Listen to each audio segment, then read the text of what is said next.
Memangnya acidity pada manual brew bisa diatur? Bisa nggak ya?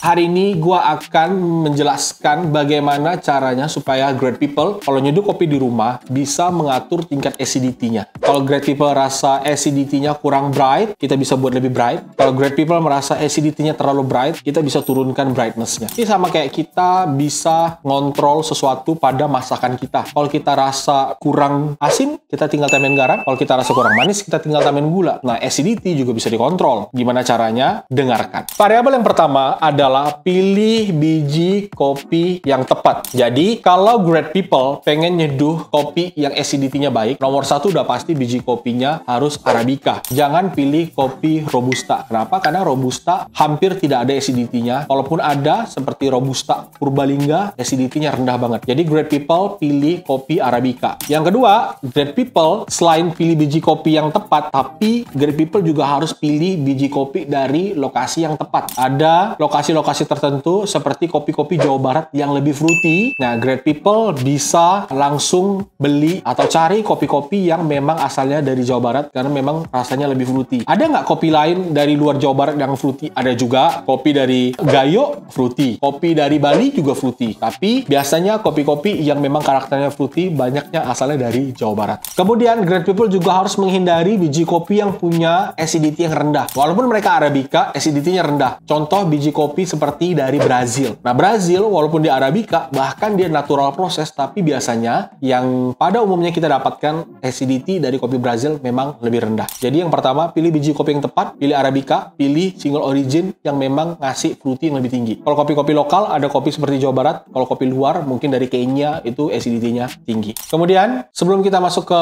variabel selanjutnya, jangan lupa tonton sampai habis, karena kita ada kuis berhadiah. Gede banget. Gede banget hadiah.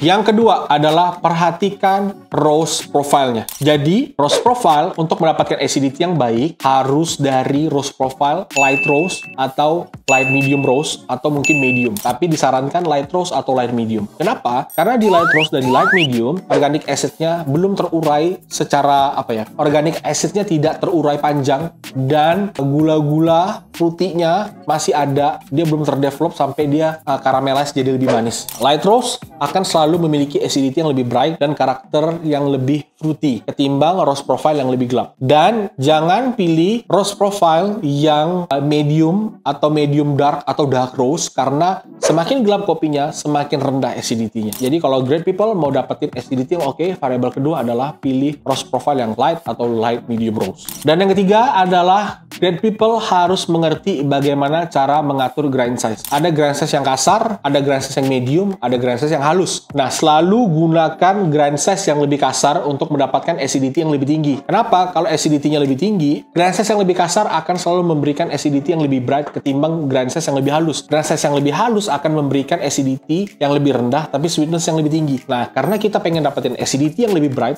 alangkah lebih baik kalau great people pakai grind size yang lebih kasar atau mentok di coarse medium. Atau mentok di medium mungkin masih bisa. Kalau pakai grind size terlalu halus, biasanya acidity-nya tidak akan bright. Mungkin ada beberapa variabel lain seperti suhu air atau mungkin brew time atau mungkin rasio yang lebih rendah itu juga bisa. Tapi kalau kita udah fokus dari awal pilih biji kopi yang tepat, roast profile yang tepat dan pilih grind size yang tepat, otomatis kita bisa dapetin acidity yang baik dan kita bisa atur tingkat acidity-nya berdasarkan 3 variabel tersebut. Dan ada pertanyaan lain yang muncul, apakah jika kita pakai alat seduh yang berbeda juga akan bisa menghasilkan acidity yang berbeda? Bisa banget. Jadi ada alat-alat tertentu seperti perkolasi yang bisa memberikan acidity yang lebih baik ketimbang misalnya pakai imersi atau perkolasi yang conical atau perkolasi yang flatbed. Nah, itu juga akan menghasilkan acidity yang berbeda. Great people bisa coba sendiri di rumah atau great people bisa tonton video kita yang sebelumnya ya, dimana kita nyeduh membedakan antara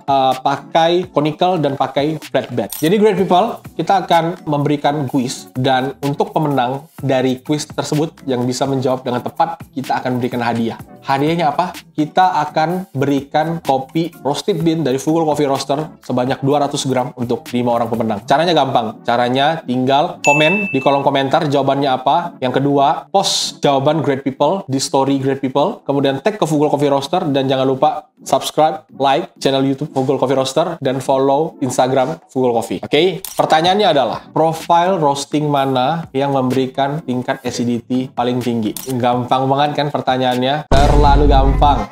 Great people, silakan jawab. Dan untuk 5 orang pemenang yang beruntung, dan kita akan pilih, kita akan undi, dan kita akan kirimkan langsung kopinya ke great people di rumah. Jangan lupa cek Tokopedia, cek Shopee, dan shop Tokopedia kita, Fugol Coffee Roaster. Ada kopi-kopi enak, marenak, markotop, totop, apa lagi. Oke, great people, terima kasih. Jangan lupa like, subscribe, dan komen. Jangan lupa nyalakan lonceng notifikasi, karena kita selalu ada upload video-video terbaru. Great people, terima kasih. Sampai bertemu di video selanjutnya. Bye-bye.